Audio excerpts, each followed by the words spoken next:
I could go into a lot more detail, but instead, I'm going to talk to you about the deadly terrorist threat we face.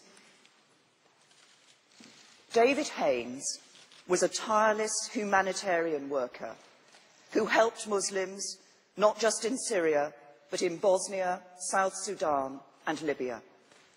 2 weeks ago, he was murdered by terrorists simply for being British. His murder followed the equally barbaric killings of James Foley and Stephen Sotloff, American journalists who were reporting to the world the plight of the Syrian people.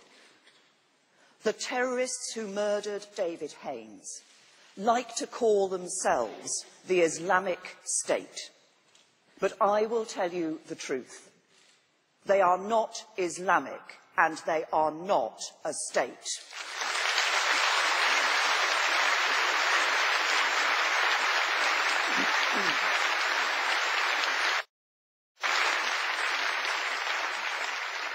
Their actions have absolutely no basis in anything written in the Koran. What they believe has no resemblance whatsoever to the beliefs of more than 1 billion Muslims all over the world.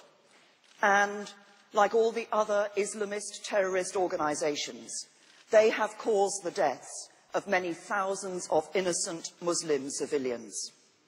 They occupy large parts of Syria and Iraq. This hateful ideology has nothing to do with Islam itself.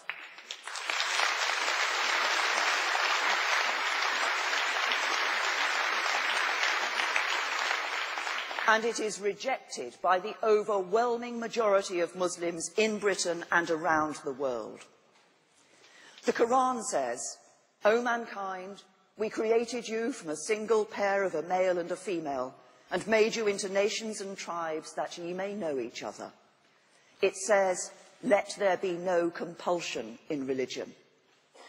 So let this message go out from this hall, that the extremists will never succeed in dividing us. Let the message go out that we know Islam is a religion of peace and it has nothing to do with the ideology of our enemies. Let us stand...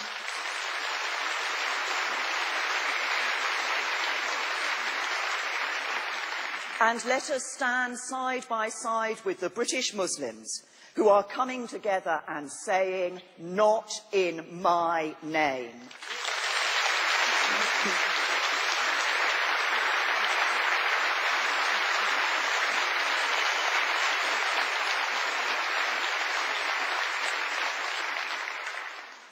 We must do everything we can to defeat this ideology and prevent the radicalisation of young British Muslims.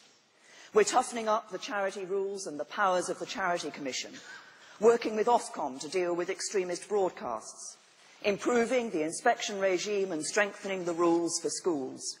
We're working with the Ministry of Justice to tackle radicalisation in prisons, demanding more from universities to